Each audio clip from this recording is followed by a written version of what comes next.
Energy is the cosmic currency that fuels the dance of existence. From the boundless twirl of galaxies to the quiet hum of your morning coffee brewing.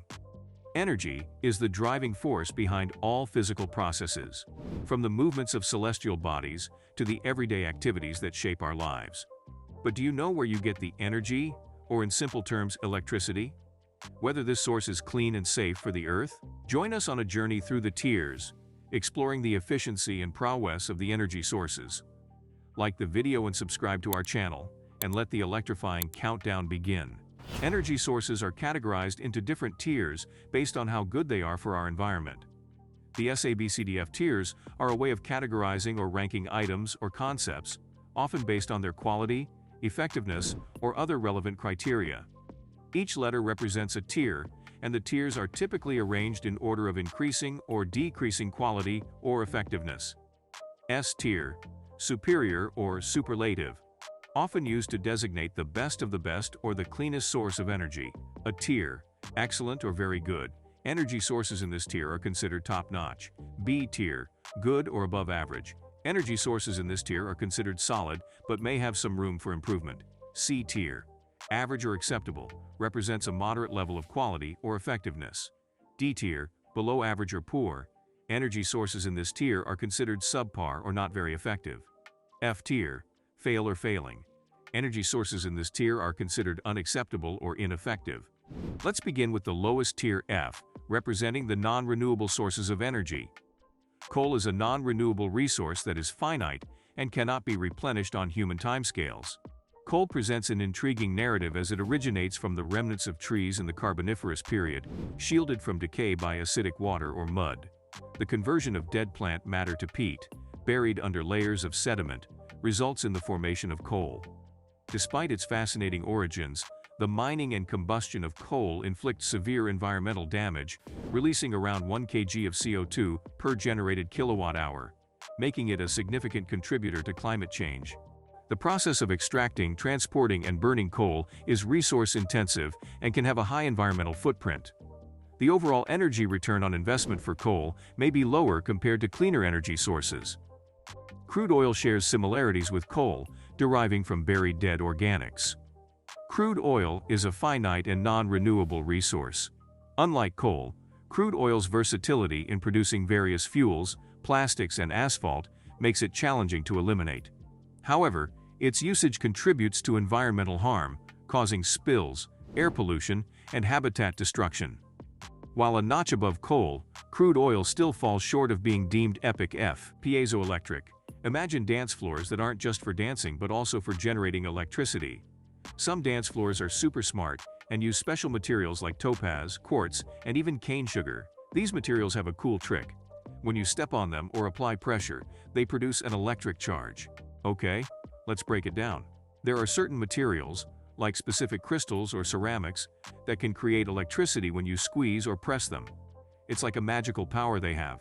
Now, this isn't just a fun fact. It's useful in real-life tech.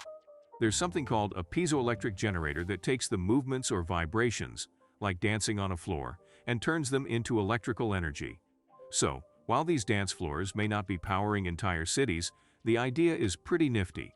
And it's not just in dance floors. This electricity-making trick is handy for things like sensors, devices that detect stuff, actuators, things that make other things move, and even small-scale gadgets that collect energy in a sneaky but clever way. It's like turning your dance moves into a bit of electricity magic. Let's move a bit up to Tier D.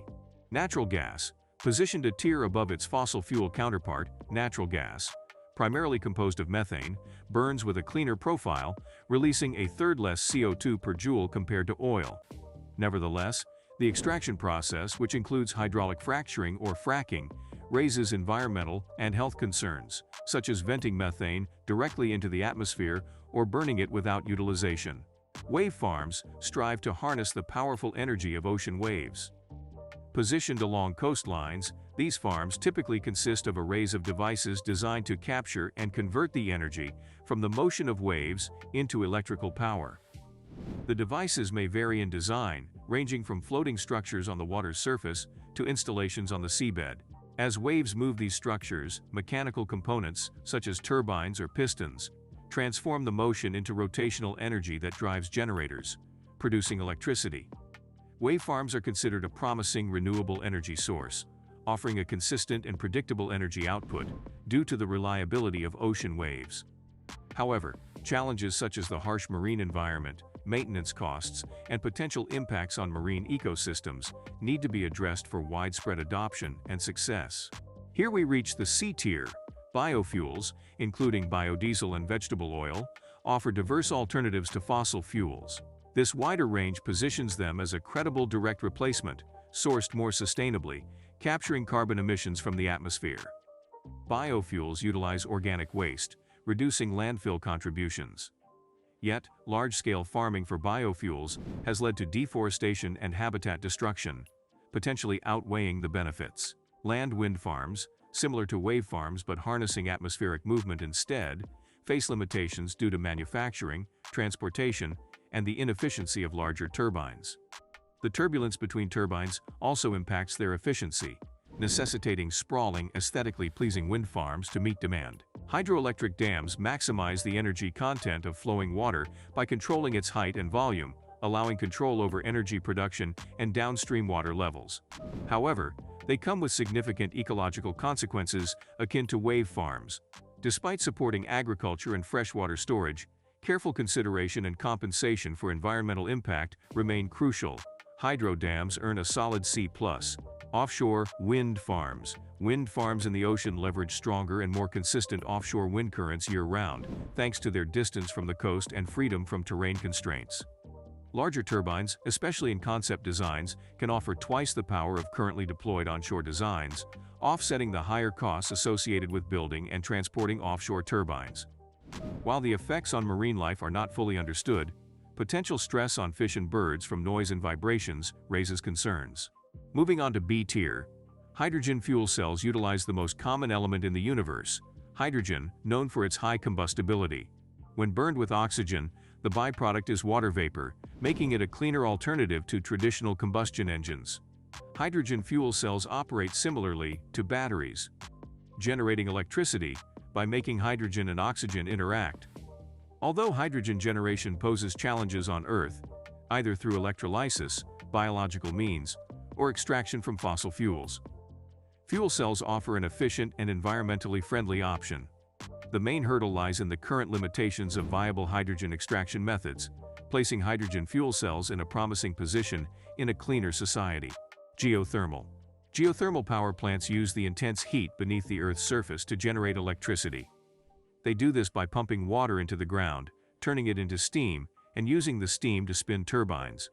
While the cost of setting up these plants can be a bit high, areas with a lot of geological activity make it more affordable. Although there's a concern about using up the heat in some places, careful planning can help avoid this problem. Despite some challenges in specific locations, geothermal power is considered a top-tier energy source because it's renewable, almost limitless, and has a small environmental impact. Antimatter. Think of antimatter as the ultimate energy superhero. When it comes to turning matter into energy, it's like having a superhero with superpowers.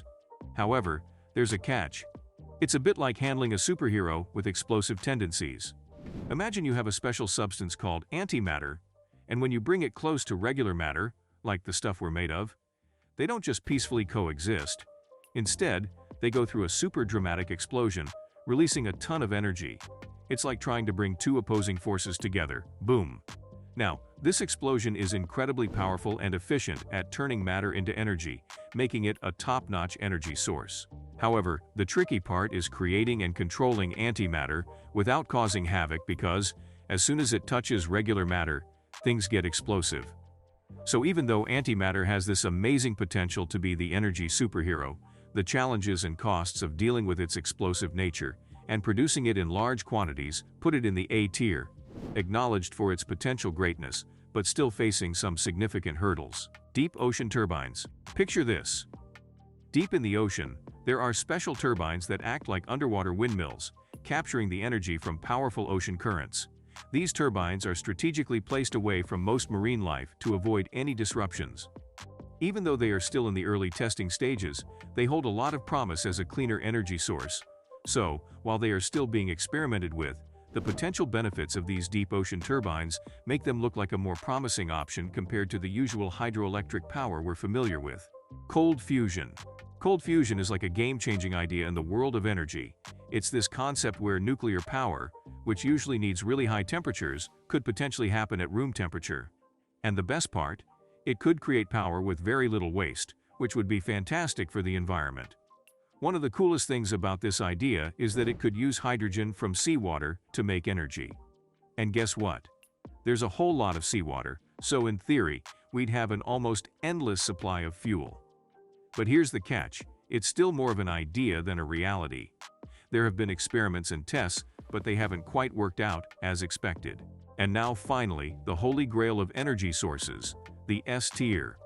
Solar emerges as the celestial powerhouse, absorbing an astounding 122 petawatts from the sun annually, equivalent to humanity's entire yearly energy consumption in just 1 hour. Its efficiency surges with widespread adoption, competitive pricing, and diverse technological applications, from household rooftops to space exploration, including Dyson spheres. Nuclear energy, a testament to humanity's scientific strides, involves splitting atoms for highly dense energy generation. With nuclear reactors efficiently producing immense energy while generating minimal waste, safety protocols, and rigorous scrutiny render it as secure as wind and solar sources.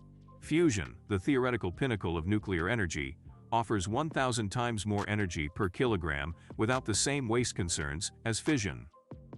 Though fusion remains elusive, nuclear energy holds the front line for bulk energy production, ensuring a leap beyond fossil fuels.